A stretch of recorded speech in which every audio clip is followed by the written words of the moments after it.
Hoje eu gostaria de falar sobre princípios de interpretação bíblica. Mas eu gostaria de conduzir essa exposição com base em uma pergunta. Você sabe ler a Bíblia? Sabemos que os mais de 40 autores da Sagrada Escritura, quando escreveram, o fizeram tendo em vista um objetivo, uma intenção bem definida. Cabe então ao leitor contemporâneo do texto bíblico descobrir, mediante leitura atenta e sob a orientação de determinados princípios e ou diretrizes, extrair o significado original histórico pretendido pelos autores da Bíblia. Mas será que de fato estamos todos aptos a isso? Sabemos realmente interpretar a Sagrada Escritura de conformidade com seu verdadeiro e original significado? Aquele mesmo pretendido pelos autores bíblicos? É curioso que certo estudioso bíblico disse que uma das mais importantes barreiras à interpretação correta da Sagrada Escritura é justamente nossa familiaridade com ela. Ou seja, o problema da presunção hermenêutica. A presunção de que nós, ao lermos, entendemos perfeitamente o que estamos lendo. Mas será? Será que você sabe ler a Bíblia? Será que sabemos de fato ler a Bíblia? Vejamos a seguir alguns interessantes e até mesmo alarmantes exemplos do mau uso da Sagrada Escritura e também da inabilidade de muitos no que diz respeito à sua correta interpretação. Eu quero começar com um texto de Provérbios, capítulo 8, versículo 17. Isso na versão Almeida, revista e corrigida. Esse texto eu conheço bem, e muitos de vocês também. Ele diz assim, Provérbios 8, 17. Eu amo os que me amam, e os que de madrugada me buscam, me acharão. O que quer dizer esse texto? O que ele significa?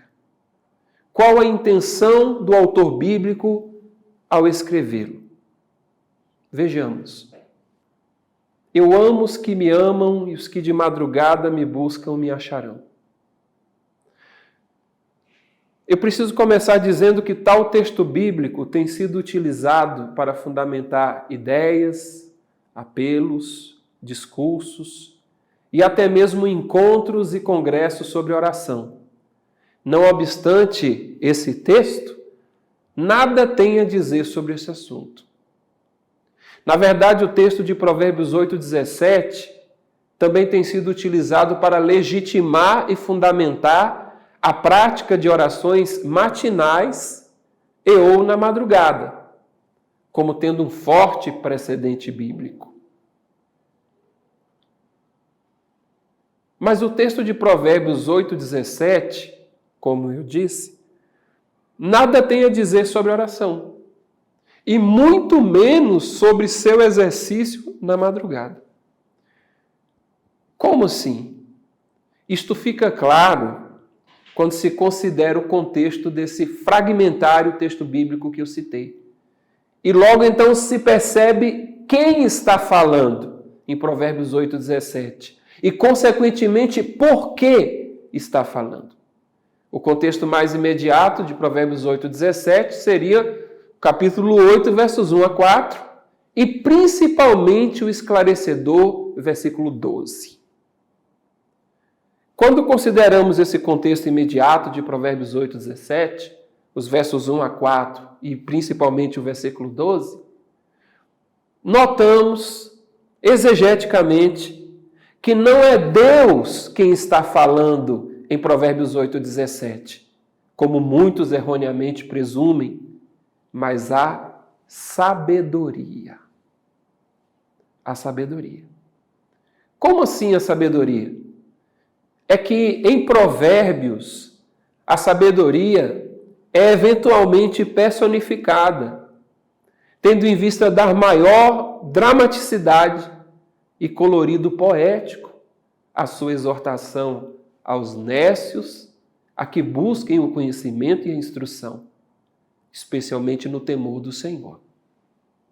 Nós temos referências à personificação da sabedoria em Provérbios 1:7, 4:6, 7, versículo 4, 8, versos 1 a 4, versículo 12.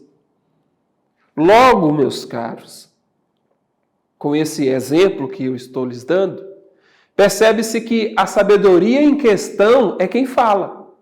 Eu amo os que me amam, e os que de madrugada me buscam me acharão. A sabedoria em questão é quem fala, não Deus. Não é Deus quem está falando, mas a sabedoria personificada. Trata-se, então, de um artifício estilístico do sábio de Provérbios para chamar a atenção à importância da sabedoria e ou de buscá-la com a máxima diligência. Notem que o erro de interpretação de Provérbios 8:17, associando-o à prática da oração, se dá, acima de tudo, pela precipitação do leitor em deduzir que é Deus quem está falando nessa passagem bíblica, sem se dar conta ou sem se dar ao trabalho de verificar nos versículos anteriores e ou posteriores, saber de fato quem está falando e a quem, e também por quê. A consulta ao contexto imediato, versos anteriores, versos posteriores, seriam suficientes para elucidar essa passagem bíblica de Provérbios 8:17. Isso deve ter relação com algum tipo de agenda hermenêutica. Como assim? O que seria uma agenda hermenêutica?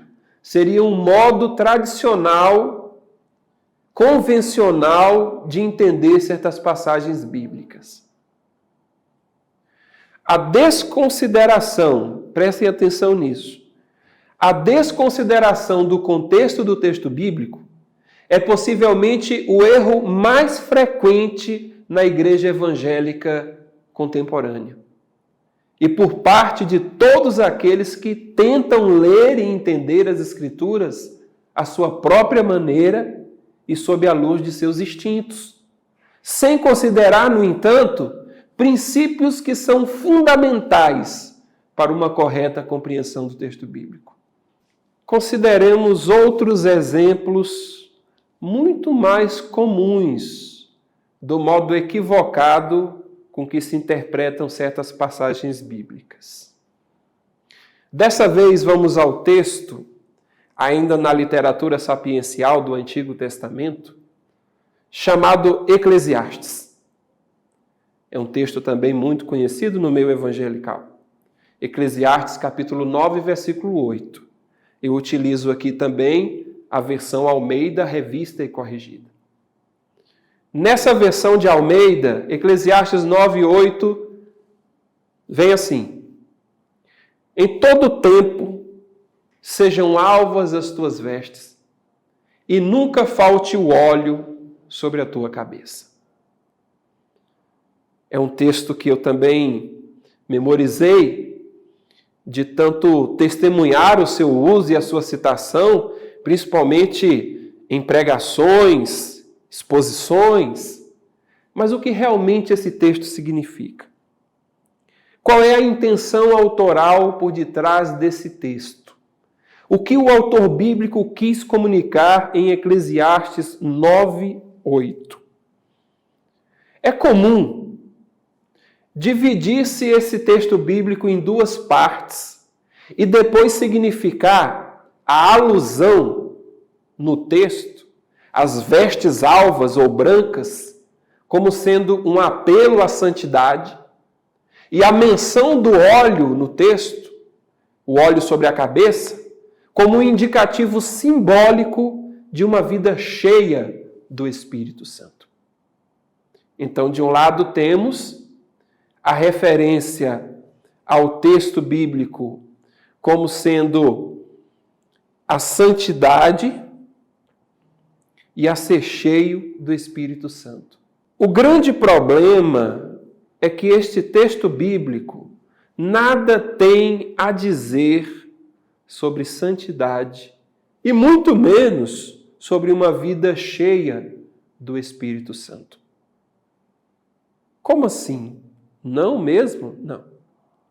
O autor bíblico, nesse texto em particular, nunca pretendeu, em Eclesiastes 9:8, simbolizar a santidade e a vida cheia do Espírito Santo, como fica claro depois que se dá atenção ao contexto imediato desse texto bíblico, que no caso de Eclesiastes 9:8, seriam os versículos 1 a 10.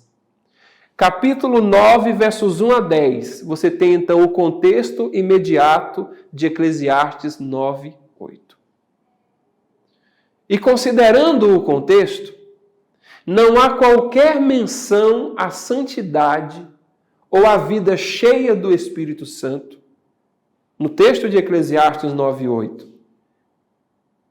Mesmo que se considere o contexto anterior, o contexto posterior, nada poderia estar mais distante da intenção autoral desse texto bíblico do que achar que ele traz alusões à santidade e a ser cheio do Espírito Santo.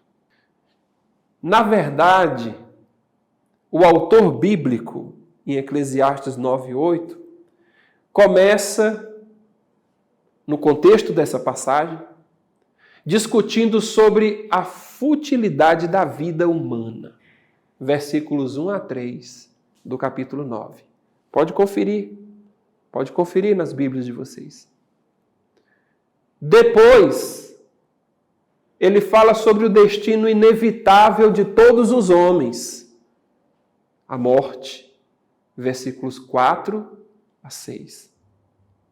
O que torna imprescindível que o homem aproveite sua vida na terra com todas as providências que Deus nos disponibilizou, pois no além-túmulo nada mais poderemos fazer, nem usufruir das coisas daqui.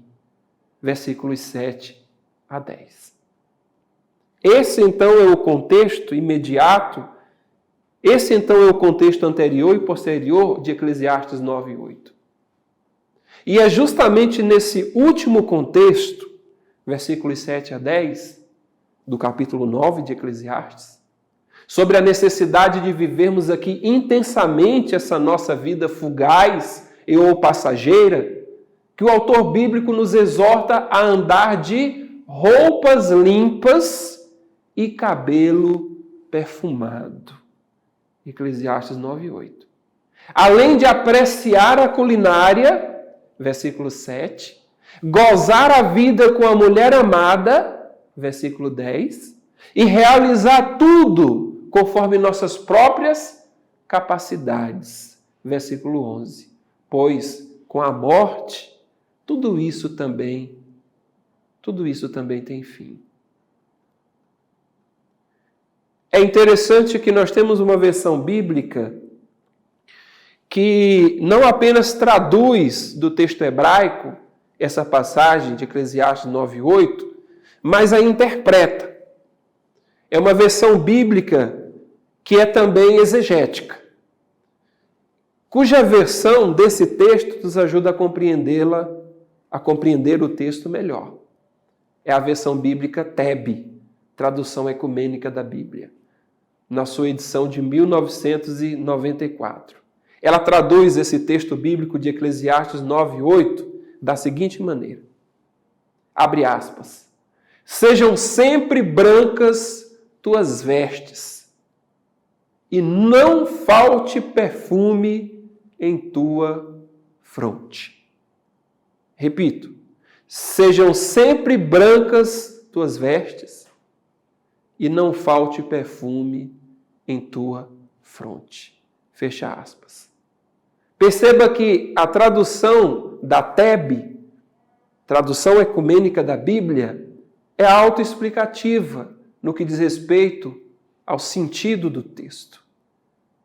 Brancas as tuas vestes e não falte perfume em tua fronte.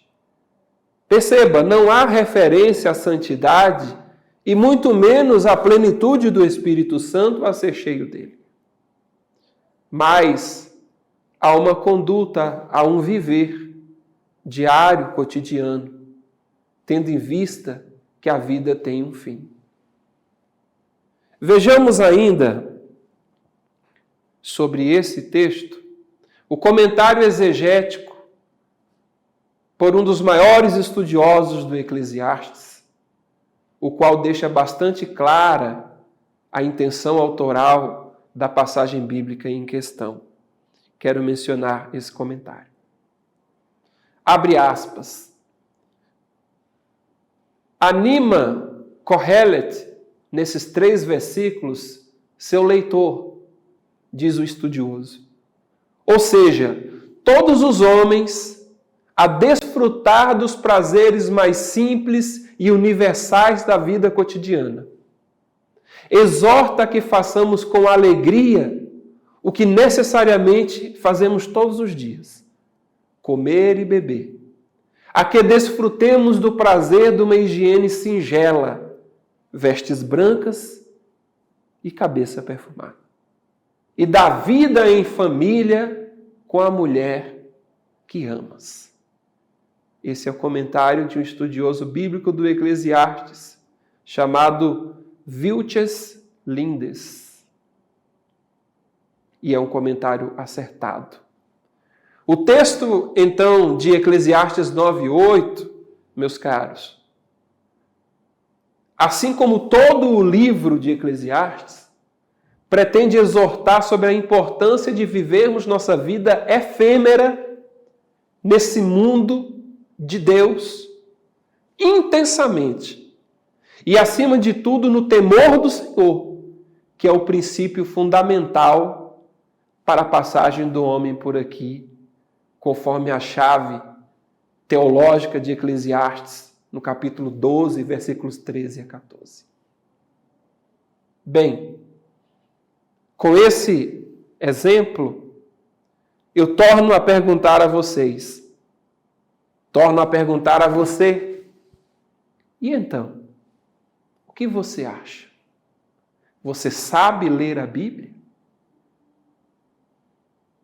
Sabemos ler e interpretar corretamente as Escrituras? Ou somos leitores presunçosos que subestimam a natureza complexa da Bíblia e os pré-requisitos que ela mesma exige de nós para uma correta interpretação? Pense nisso.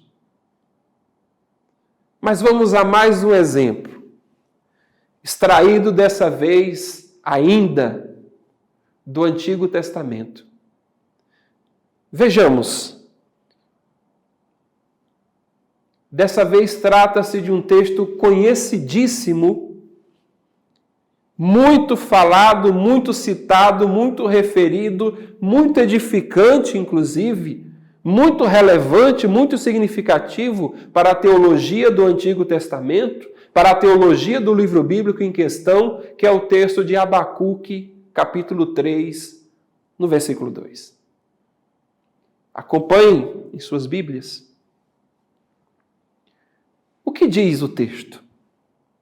E são citações tão correntes e comuns no meio evangélico que eu as tenho já de memória. Posso citá-las, comentá-las, pois elas são muito comuns. E eu tenho certeza que vocês também têm conhecimento dessas passagens, porque elas são corriqueiras, elas são correntes.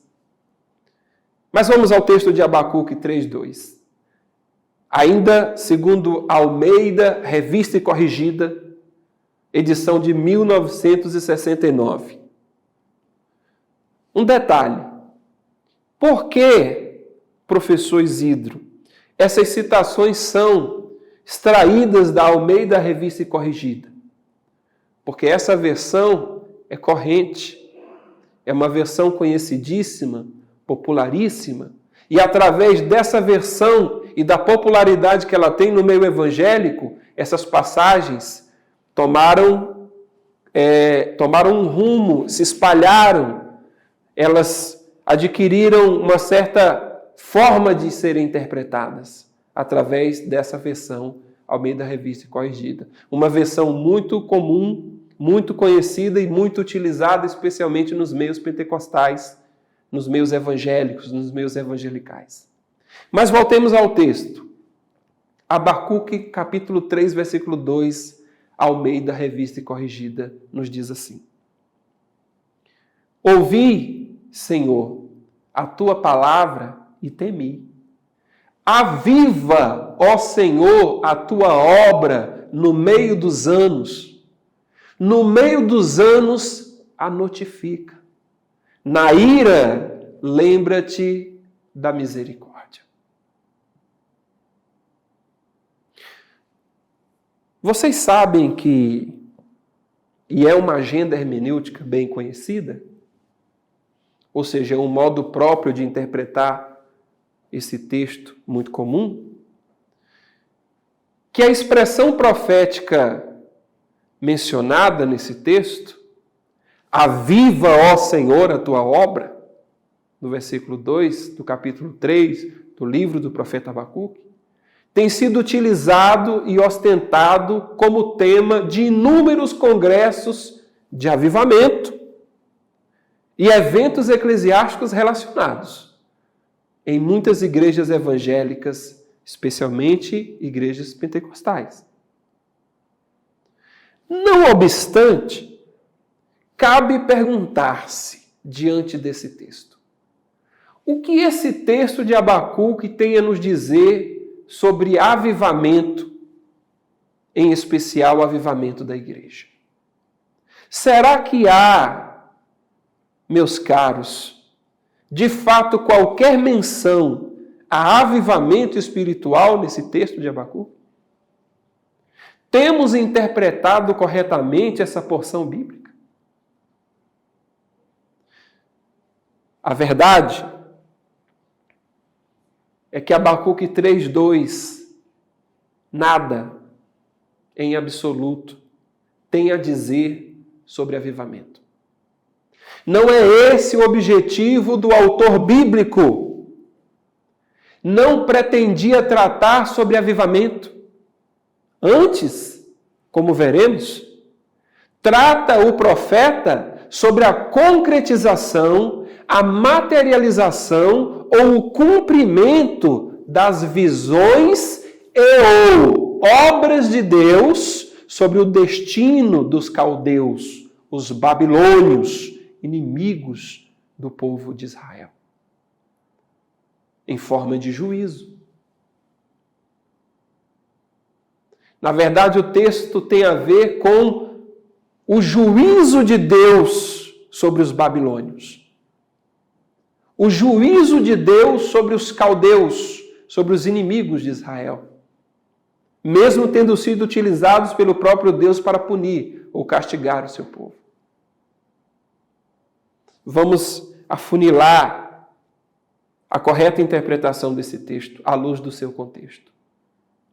O texto de Abacuque 3:2, escrito provavelmente entre os anos 605 e 600 a.C., faz parte de uma unidade maior. Perceba isso. Abacuque 3:2 pertence a um contexto que vai do capítulo 3, verso 1 ao verso 19, que é a oração e o cântico do profeta, tendo em vista tudo o que o Senhor já havia lhe mostrado que faria contra os babilônios e a favor de seu povo, no capítulo 2, versos 1 a 20. Assim, a expressão do profeta, aviva a tua obra, significa o mesmo que dizer: concretiza, materializa, dá vida, aviva tuas promessas, teus atos. As primeiras palavras do versículo 2, ouvi, Senhor, a tua palavra e temi, são uma clara referência à revelação de Deus ao profeta no contexto anterior, capítulo 2, versos 1 a 20. Diante do que Deus havia revelado no capítulo 2, o profeta no capítulo 3, verso 2 diz: ouvi, Senhor, a tua palavra e temi. Como eu disse, é uma referência à revelação de Deus ao profeta dado no contexto anterior, capítulo 2, versos 1 a 20. Assim, Abacuque 3:2 trata da expectativa do profeta no que diz respeito ao cumprimento das promessas de Deus em relação à execução de sua justiça contra os babilônios, os caldeus, conforme o capítulo 2, versos 2 a 20. E também em relação ao seu povo, conforme o capítulo 3, versos 3 a 19, no Reino do Sul, Judá. Quero citar uma versão bíblica já citada, mas que também na sua tradução autoexplicativa, exegética, nos dá o sentido desse texto. É mais uma vez a tradução ecumênica da Bíblia, publicada pela editora Loyola no ano de 1994. A versão de Abacuque 3:2 na TEB diz assim: Senhor, ouvi o que anunciaste. Referência ao capítulo 2 de Abacuque. Estou transido de temor.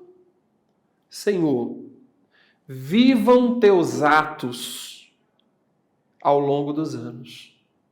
Faze-os conhecer ao longo dos anos, mas na convulsão lembra-te da misericórdia. Perceba que o texto é autoexplicativo. A tradução da TEB, no capítulo 3, verso 2 de Abacuque, por si só já esclarece a que se refere ao texto. A expectativa do profeta é a de que Deus realize seus propósitos, seus desígnios, como foram declarados no capítulo anterior, no capítulo 2, versos 1 a 20. E frisando a tradução da TEB traz: vivam teus atos ao longo dos anos. Mas, depois de todos esses exemplos, segue a pergunta: e então? Você ainda acha que sabe ler a Bíblia? Bem, nós vimos textos do Antigo Testamento, mas eu gostaria de não me limitar apenas a essa grande e importante seção da Bíblia.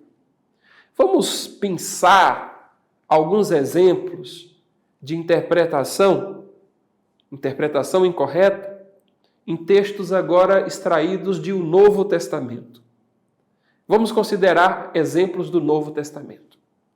E o primeiro exemplo que eu quero dar está na primeira carta de Paulo aos Coríntios, capítulo 2, versículo 9. Uma carta que eu costumo dizer que não é primeira aos Coríntios, mas segunda aos Coríntios. Essa brincadeira eu faço baseado em 1 Coríntios capítulo 5, no versículo 9, onde Paulo faz referência a uma primeira carta anterior a essa. O que significa que o que temos como 1 aos Coríntios, na verdade, é a segunda carta de Paulo aos Coríntios.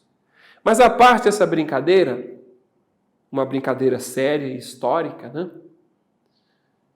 1 Coríntios capítulo 2, verso 9, na versão Almeida, Revista e Atualizada, um texto conhecidíssimo no meio evangelical, no meio pentecostal, inclusive letra de música, tem sido também mal interpretado. E mal interpretado por subestimar-se uma chave crucial para a interpretação correta e precisa de qualquer texto bíblico: o contexto. O contexto imediato da passagem bíblica. Eu quero já anunciar que existe um problema nas edições da Bíblia que favorece a interpretação que ignora o contexto bíblico. Que problema é esse? A divisão da Bíblia em versos. A divisão versicular da Bíblia, a divisão da Bíblia em versículos, induz o leitor a interpretar versos de forma atomizada, de forma fragmentada, de forma isolada, em relação ao contexto anterior e o contexto posterior. Em outras palavras, nas versões correntes da Bíblia, os versículos não estão em parágrafos, mas em versos. E esses versos, eles induzem o leitor a ler o verso ignorando o que precede o verso e o que sucede o verso. E nesse exemplo de 1 Coríntios 2,9, nós temos uma boa demonstração desse tipo de equívoco que ignora o contexto. Mas vamos ao texto. 1 Coríntios capítulo 2, verso 9, na versão de Almeida, Revista e Atualizada, diz assim: mas, como está escrito, nem olhos viram, nem ouvidos ouviram, nem jamais penetrou em coração humano o que Deus tem preparado para aqueles que o amam. Esse texto bíblico, ele é comumente utilizado para referir-se às coisas do celeste por vir. Coisas essas que são ainda mistério para a Igreja de Cristo. Afinal, nem olhos viram, nem ouvidos ouviram, nem jamais penetrou em coração humano o que Deus tem preparado para aqueles que o amam, diz o texto. Seriam as coisas maravilhosas do céu que Deus reservara para os crentes, as quais, como eu disse, nem olhos viram, nem ouvidos ouviram, nem jamais penetrou em coração humano. 1 Coríntios 2,9. Porém, esse texto bíblico nada diz sobre tais coisas. Antes trata sobre a sabedoria de Deus, oculta outrora, mas agora revelada a nós por meio do anúncio do Evangelho. Vamos entender melhor esse texto. A evidência mais simples, básica e óbvia de que se trata de algo outrora oculto na mente de Deus, mas agora revelado a nós por meio de seu Santo Espírito, está no contexto mais imediato, a saber, no versículo seguinte, o verso de número 10, o qual diz: mas Deus nolo revelou pelo Espírito. Porque o Espírito a todas as coisas perscruta, até mesmo as profundezas de Deus. Vamos unir o versículo 9 ao versículo 10 para entender o contexto em questão. Versículo 9. Nem olhos viram, nem ouvidos ouviram, nem jamais penetrou em coração humano o que Deus tem preparado para aqueles que o amam. Versículo 10. Mas, porém, no entanto, contudo, Deus nolo revelou pelo Espírito. Porque o Espírito a todas as coisas perscruta, até mesmo as profundezas de Deus. Percebe que quando se liga o verso 9 ao verso 10, o versículo 9 ganha sentido?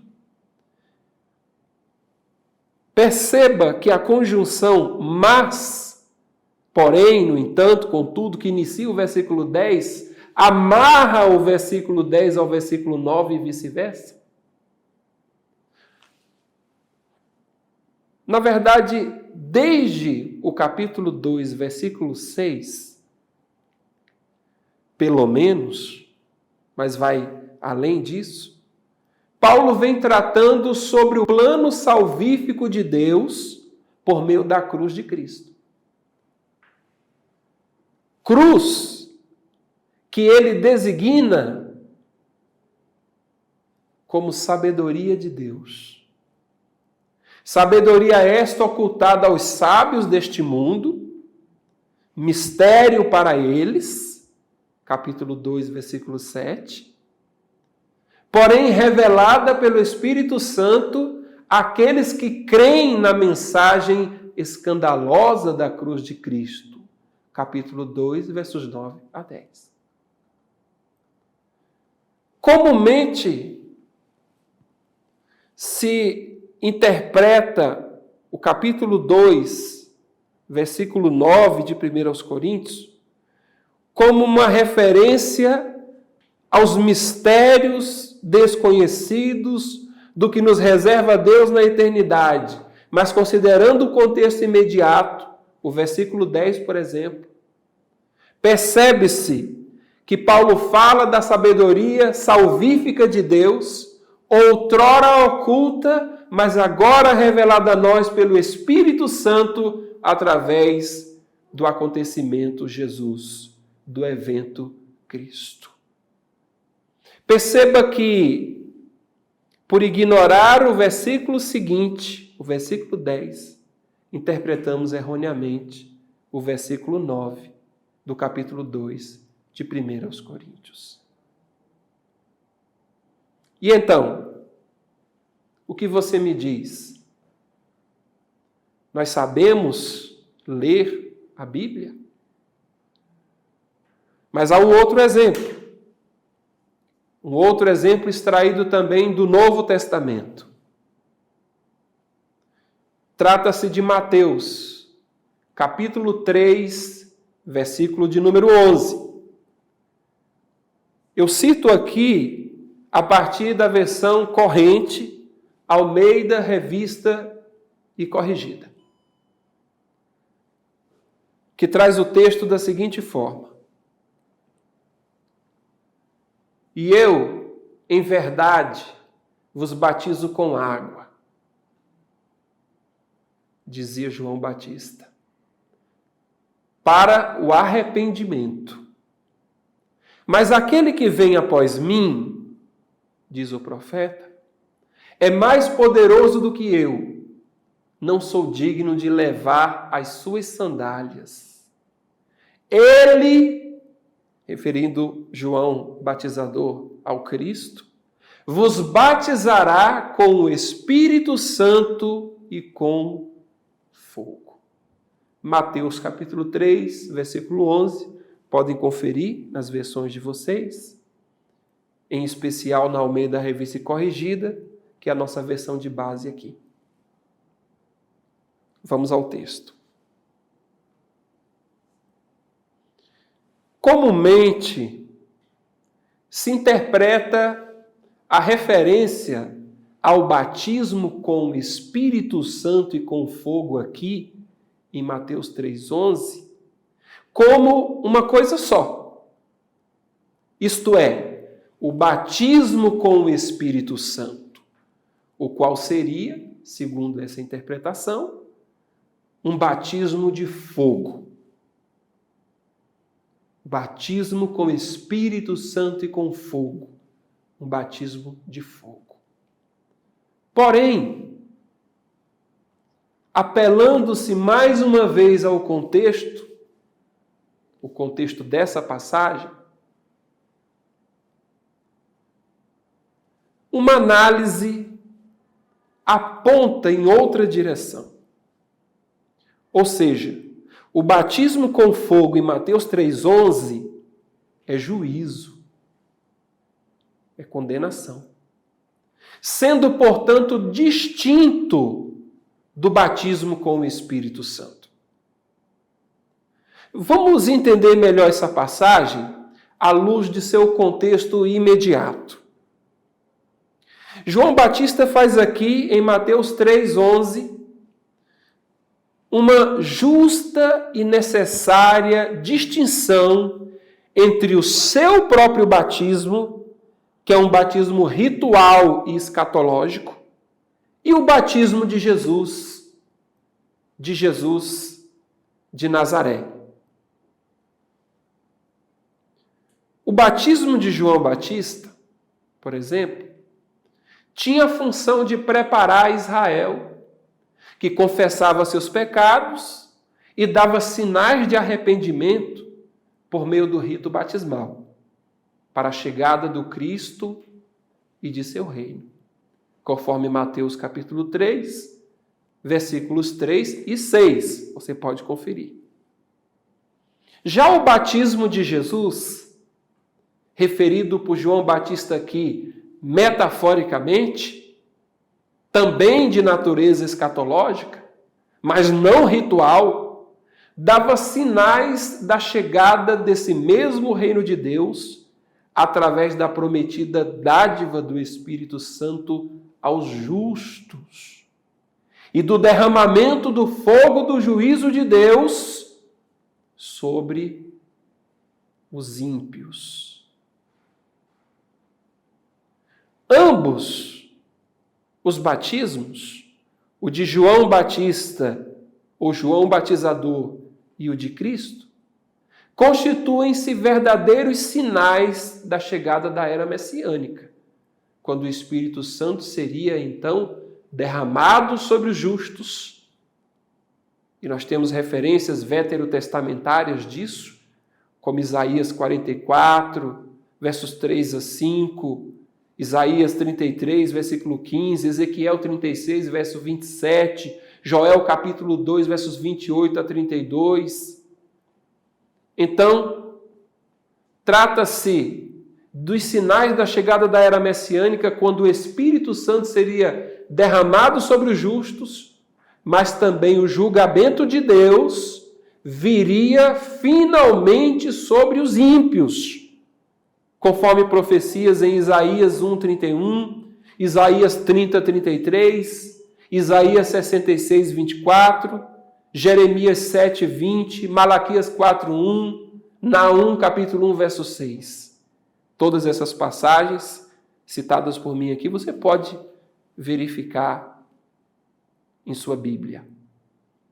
Assim, o batismo com o Espírito Santo e o batismo com fogo, aqui em Mateus capítulo 3, versículo 11, são coisas distintas e se destinam a grupos também distintos. Ademais, meus caros, a evidência contextual mais simples e óbvia de que o batismo com fogo refere-se ao julgamento escatológico de Deus, do qual João Batista tinha plena convicção de que se daria naqueles dias, conforme o capítulo 3, versículos 7 a 12 de Mateus, é o contexto imediatamente anterior e posterior de Mateus 3:11.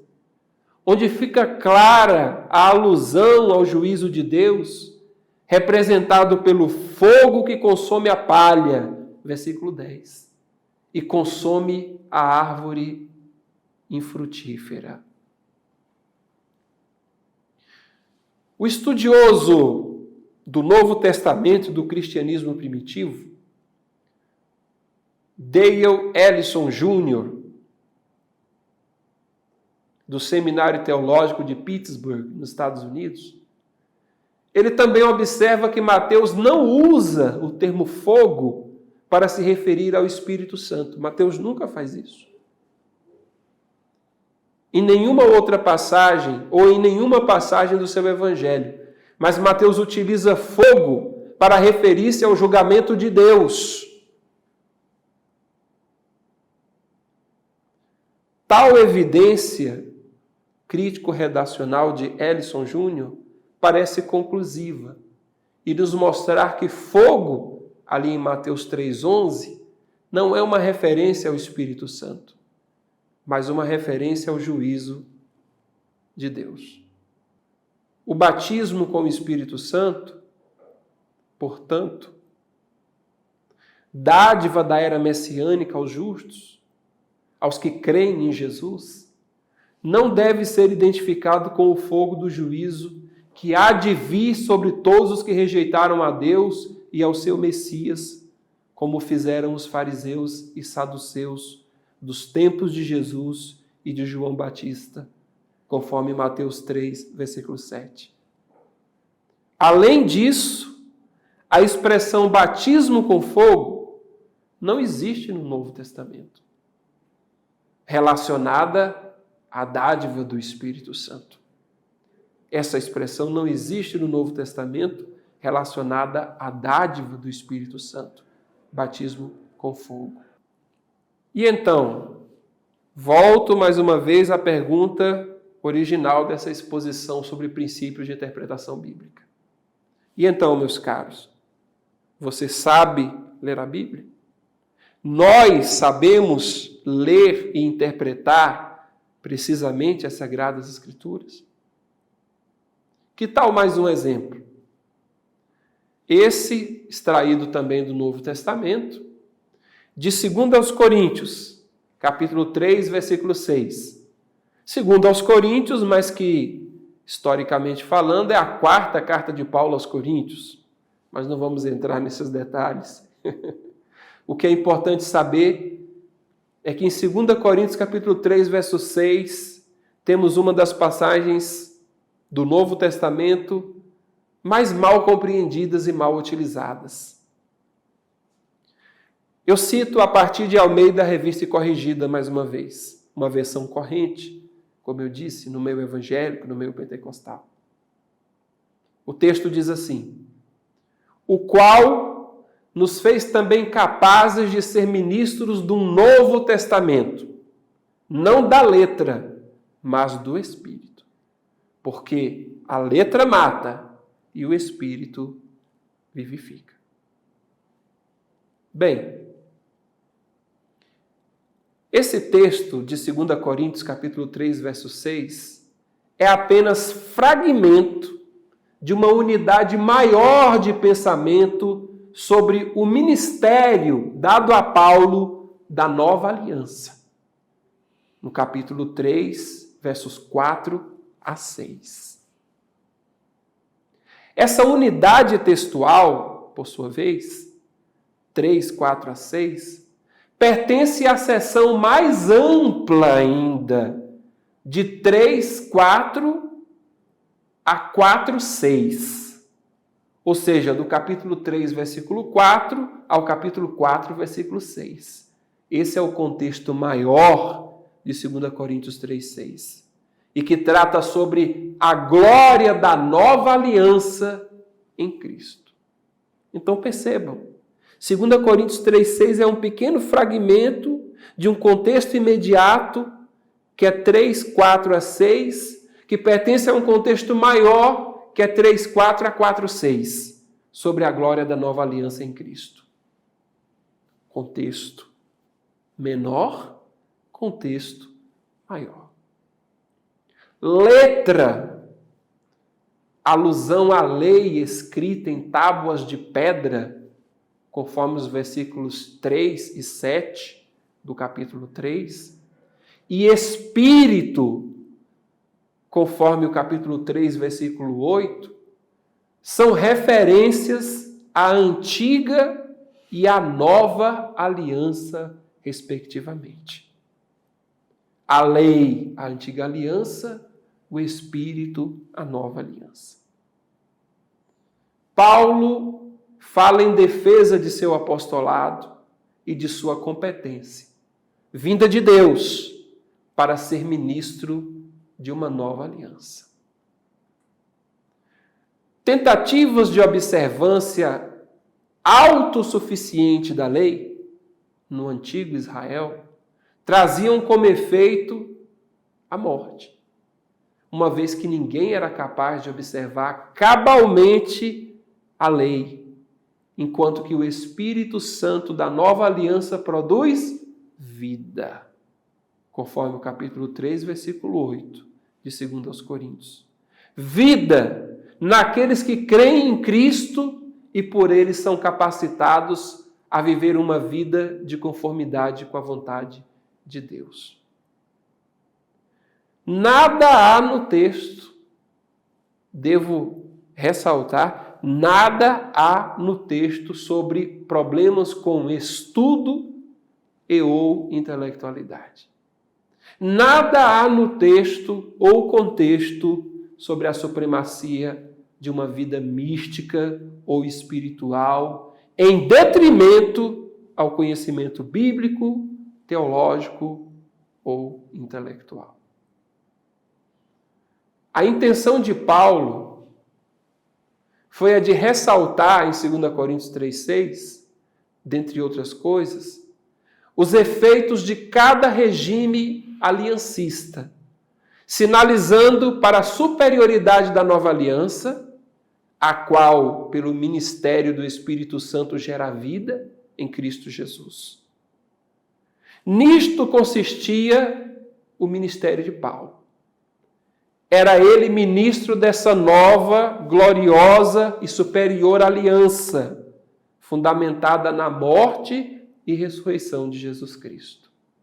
Não há, meus caros, nenhum tipo de rechaço e ou interdição à vida intelectual ou mesmo ao uso da razão nos estudos concernentes à revelação e seu conteúdo, a saber, uma antiteologia.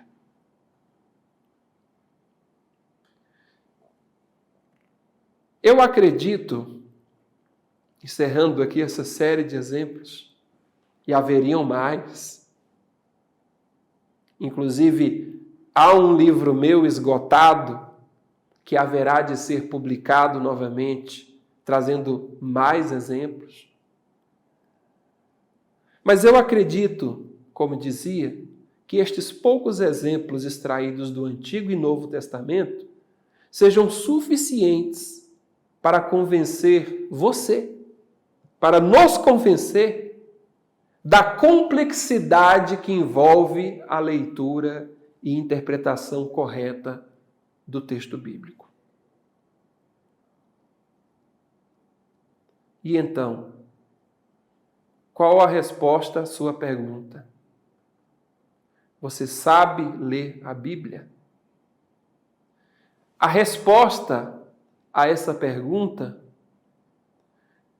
na maioria dos casos, infelizmente, é negativa. Não, nós não sabemos interpretar corretamente a Sagrada Escritura. E por quê? Por que, então, tanta imprecisão e inabilidade na interpretação da Escritura Sagrada? Como nos exemplos que eu dei, e haveria centenas de outros exemplos que poderiam ser dados, a pergunta é por quê? Por que não sabemos ler e ou interpretar corretamente o texto bíblico? Professor Isidro. Vou dizer por quê. Porque nos falta treinamento. É exatamente isso.